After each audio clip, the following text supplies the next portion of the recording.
Hello and welcome to another edition of Paul's Computer Emporium. Today we're going to be looking at building a DOS gaming computer from this old medium PC. All plugged in, let's power on and see what we get.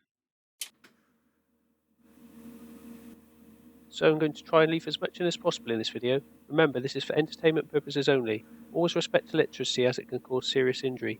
Don't take risks and always get professional help if you're not sure.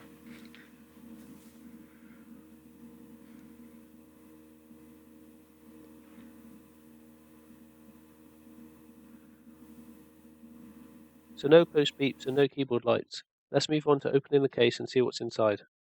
Around 2004, some poor unfortunate person would have bought this PC from a budget food store here in the UK. Advertised at a massive 3 gigahertz on the box, they probably thought they were getting the bargain of the century. However, a lot of these old PCs used maxed out hardware to seem better than they really were. For example, using the fastest frequency last gen CPU. First, we need to remove the case side panel by removing the retaining screws. Let's take a look and see what we would have got 17 years ago from a budget food store. So what we've got is 4 slots of RAM with one used, graphics card, mini PCI for Wi-Fi, and an optical drive. I can't see a hard drive, so that must have been removed. So let's start by removing the graphics card. There's no display output, but we also got no lights on the keyboard, so it likely didn't get as far as initializing it. So to do this, we need to remove the retaining screw and push down on the retaining clip. There's 3 possible graphics cards for this model, the best of these being the Medion branded Radeon 9800 XT. The power-up issue will likely be a RAM, CPU or motherboard fault as we had no caps or numlock lights, but we might as well take out the RAM and have a look anyway.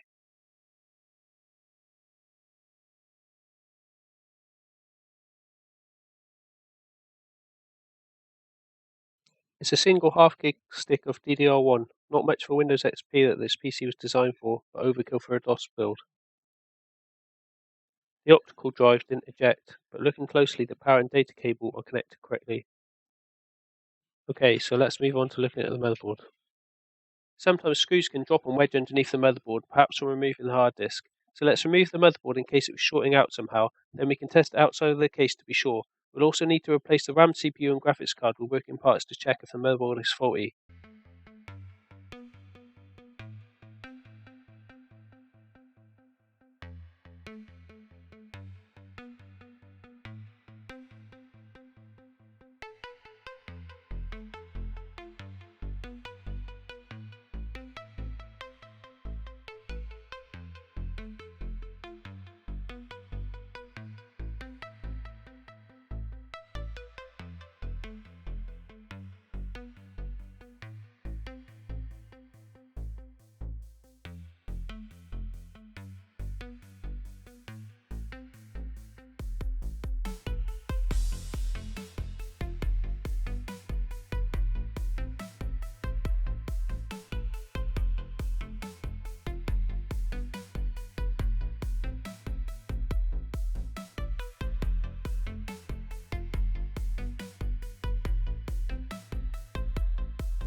So we finally got it out.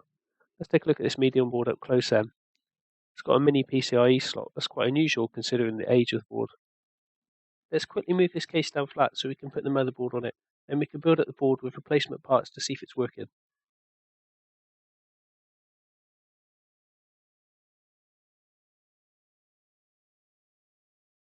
Right, so here's the graphics card for this DOS build. It's an ATI Rage XL. The card didn't come with a heatsink, so I used thermal glue to add what I had to it. Not a GTX 1050 like the box says, or 3D effects card, but hey, it was good value. The running games like Quake might struggle in higher VESA resolutions, but nearly all 2D games from the early to mid-90s should be fine on it. I've not really used this card in DOS for gaming, only in Windows 98 and Windows XP. As it's kind of a rehashed together card, it'd be interesting to see how it handles VESA resolutions, if at all. Right, let's get this built up and I'll be back with you.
So we're going to be installing that 256 meg chip in here. It had a Kingston half gig chip in before.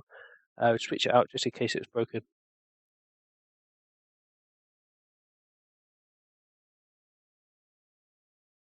So that's just about built back up. Let's get this moved to the side and the monitor in closer so we can see what's going on when we power up.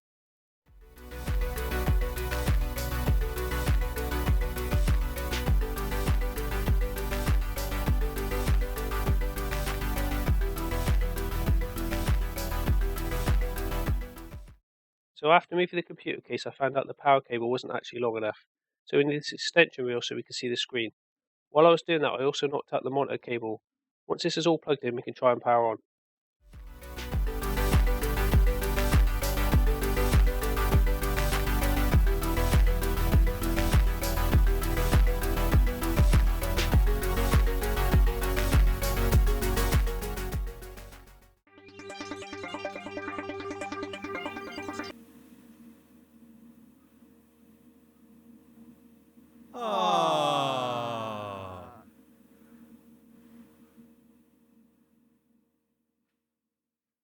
So yeah, still nothing. Let's reset the BIOS quickly and give it one final try.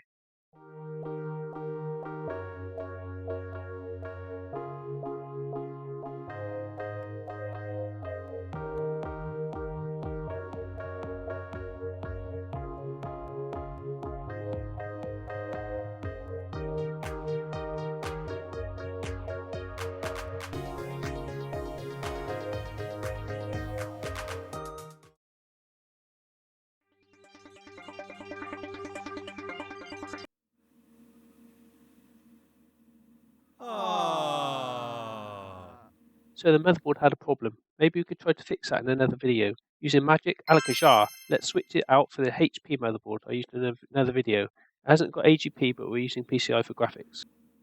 So the motherboard wouldn't post without a chassis fan being connected, so I used an old CPU fan I had to hand. You might see it spinning away at the top.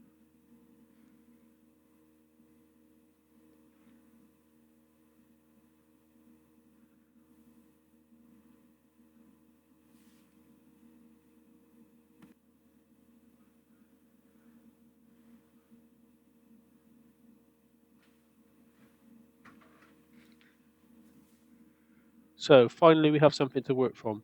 I think here is a good place to leave it. In part 2 we'll be building up our DOS gaming PC. If you got something out of this video, like and subscribe. Thanks for watching.